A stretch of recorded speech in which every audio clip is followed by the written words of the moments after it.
Hey art nerds! Today we're going to use alcohol markers to render a beautiful drawing of Naomi. So we're going to begin with a sketch done in Pilot Color Eno lead. This is their pink lead. I have quite a few tutorials where I show you guys how to do lineless marker drawings like the one we're doing today. I'm going to link some of those as well as other relevant tutorials throughout the video. So we begin by rendering in our shadow color. In this case, it is BV23. I find it really helpful with darker skin tones to establish a shadow color earlier on, because if you try to apply this later on, it's going to push back those other layers of color. I talk about this in more detail in the video where I do a 360 turnaround view of Naomi's head. So I hope you guys will check out that tutorial as well. I'm using the colorless blender to soften that transition and to push the color back just a little bit. Then I'm filling in her eyes with the base color YG00. That is after I'd already applied a layer of B000 to add some shadow to her eyes. Then I apply a layer of YG11 while it's still wet.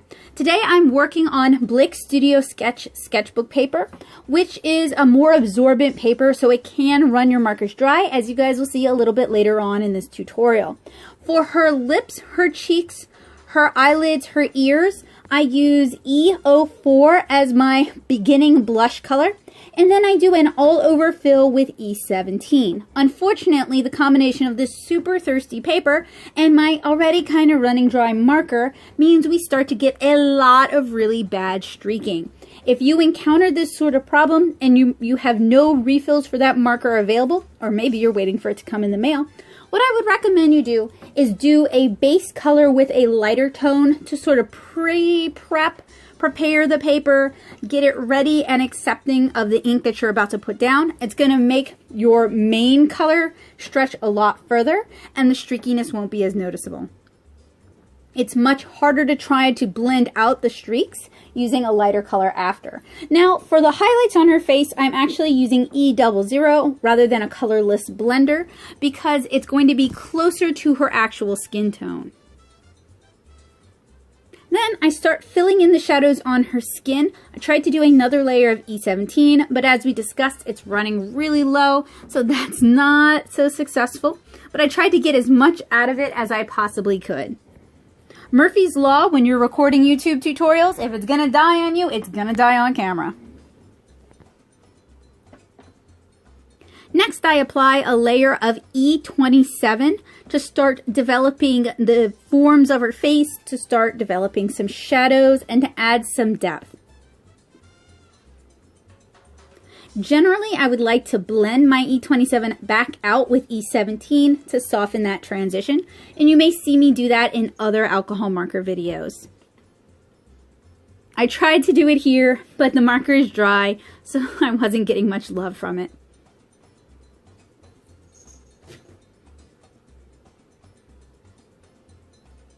After I've applied my E27, I go back in with E04 to start reestablishing the blush color.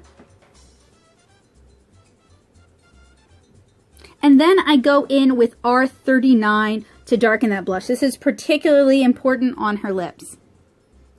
I then add a layer of shadow color with YG11 to the tops of her eyes, and I go into that with YG97 and then B18, and I blend that out.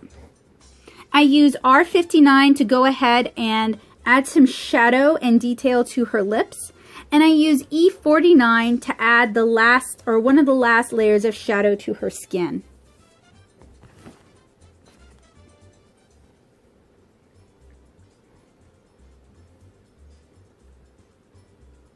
I go back in with my B00 or B00 to add a little bit more shadow to the tops of her eyes. I don't drag that across her irises, I just do that across the tops of her eyes. Now for her hair, I wanted something really shoujo, something really cute, something really friendly, reminiscent of 80s shoujo manga.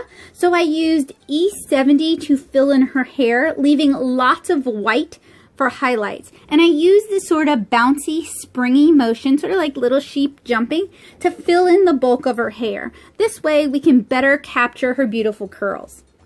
I really like using brush markers, particularly the kind with foam rubber nibs. I know you guys have heard me talk about the foam rubber brushes so many times, but it's techniques like this. This is the reason I really prefer that kind of brush. It handles a lot more like a watercolor brush, and you can actually use mark making techniques to do a lot of your work for you. I also think it just results in a better illustration. So Naomi has a lot of hair, and I don't want it to feel overly heavy, and I don't want it to drag the piece down. So even though I'm coloring in the majority of her hair with E70, I'm going to leave a lot of highlights as I do subsequent layers. That way it's going to seem like her hair is getting dappled by the sun. It's really going to lighten the piece up. Next, I start filling her hair in with E49. This is one of the colors I use to help develop her skin. That's fine, as long as you really delineate between the skin and the hair, it shouldn't be a problem. And I'm using that same really bouncy motion to render her hair. I'm going back with E70 and blending that back out in places. That's going to lighten the E49 just a little bit. And it's also going to provide another layer of E70, darkening it a bit. This is really noticeable when I color the bulk of her hair. So that would be the hair that's kind of behind her head.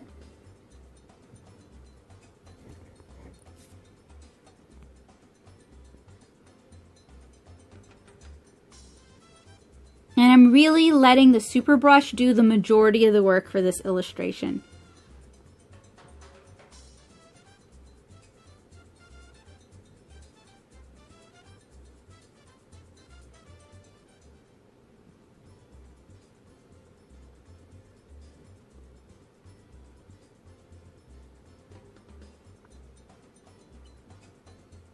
I'm also going to no effort to really hide the sort of marks I'm making.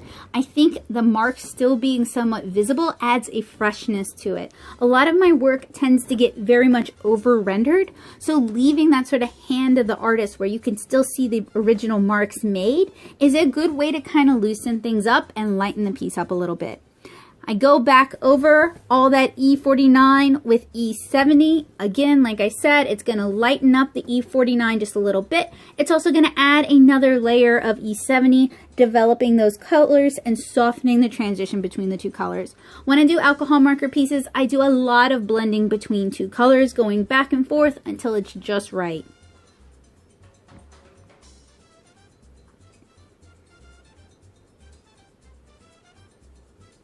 When people ask me about alcohol markers, I really recommend investing in quality alcohol markers and just having a smaller collection than having a huge collection of markers that are difficult to use. I'm doing another layer now of E49. I'm just kind of building up the color depth. I've mentioned in some of my other tutorials, but you can get about 3 layers of tone from each marker. I really try to use that as much as possible and get as much from each marker and each color as I can. So Naomi is a girl who really loves bright, fun colors. So I gave her a magenta hairband, and we start with R17, and I went ahead and laid in sort of a base color, a base fill with that. Once that had a chance to dry a little bit, I went in and did another layer with the same color. You can see how we're getting some depth of tone there.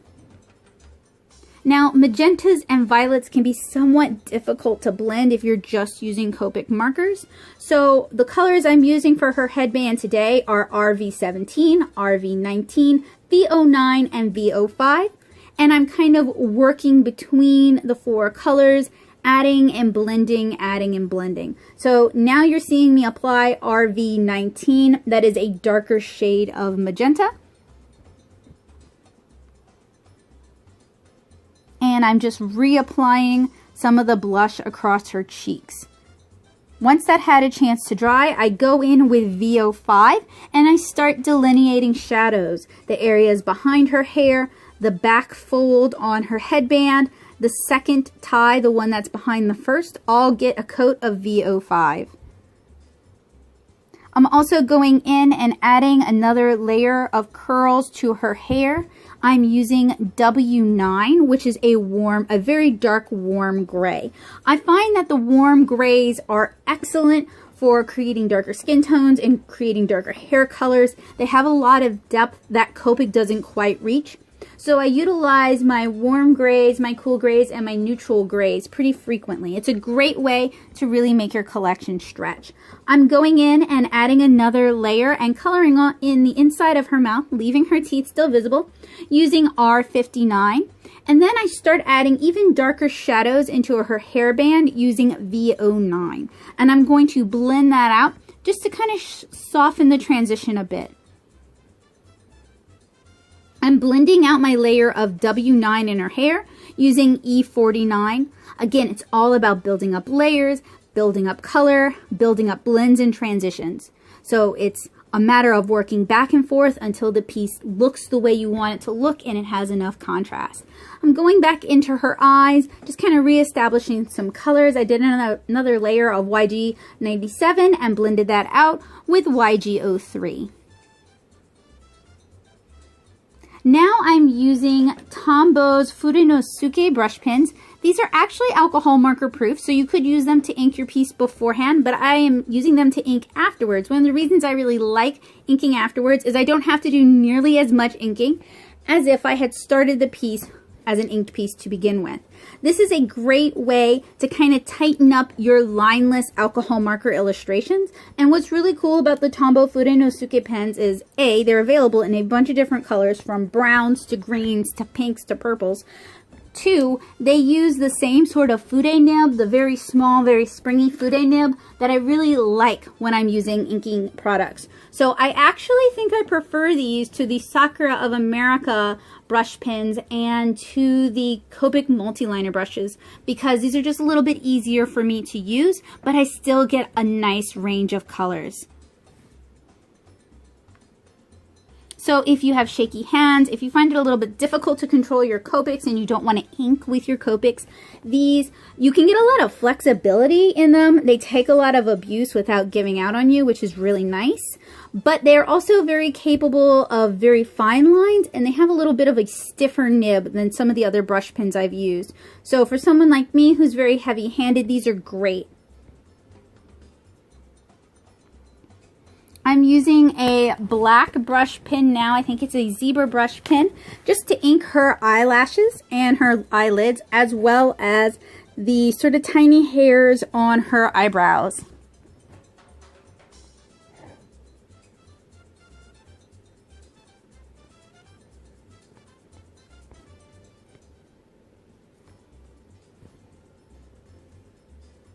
I'm also using a black brush pen to sort of ink and add contrast to her hair, as well as ink in additional curls.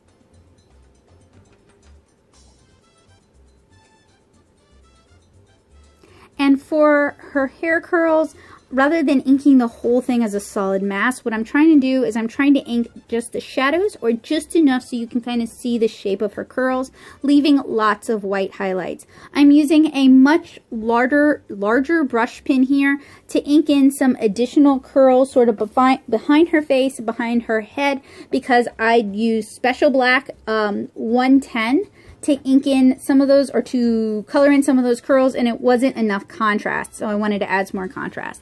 I'm using one of the Winsor & Newton white pigment markers. This is their white blender marker. It's the only pigment marker of theirs that I like. I'm using it just to put in some very subtle white highlights. What I really like about this marker is it uses pigment. You can build up layers of color. This is particularly useful for white. I'm also using an opaque white Recollections pen. This is a little bit more opaque than the white Winsor & Newton marker. And I'm using it just to add in some additional white highlights to her hair. And then I'm using a white Signo, which is going to be the most opaque of all, but covers the smallest amount of paper. I'm using that to add in my sharpest highlights. So the piece itself is basically finished, but I wanted to do something a little more mixed media. So I have a piece of cardstock, I have some pieces of Chiogami paper, I have some laser cut paper, and I'm just kind of arranging them into an appealing sort of layout. This is a really great way if you want to create a background, but you don't want to draw a background or render a background. Having a paper selection that you can rely on is a great way to create easy backgrounds, and you guys have seen me do that in a few of my tutorials. So the Chiogami paper is a little bit too delicate for me to use my adhesive tape runner. You see it right there with the cut paper, so I used folded over tape.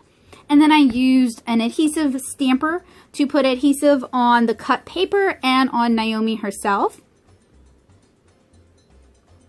And I did a test placement first just to kind of figure out where I wanted everything to go.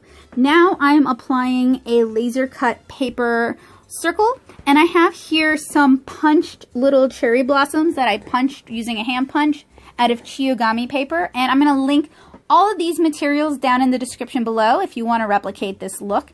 They sent me a small one, or rather I bought a small one and a large one from Amazon. So what I'm doing is I'm doing kind of a test placement first before I adhere them to the paper.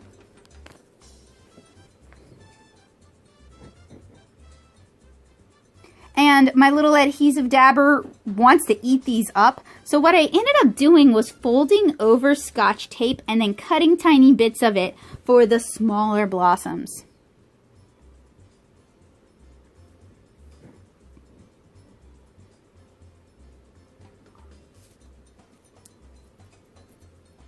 And I think that about covers it. I hope you guys enjoyed this tutorial. I hope you found it useful, helpful, and informative.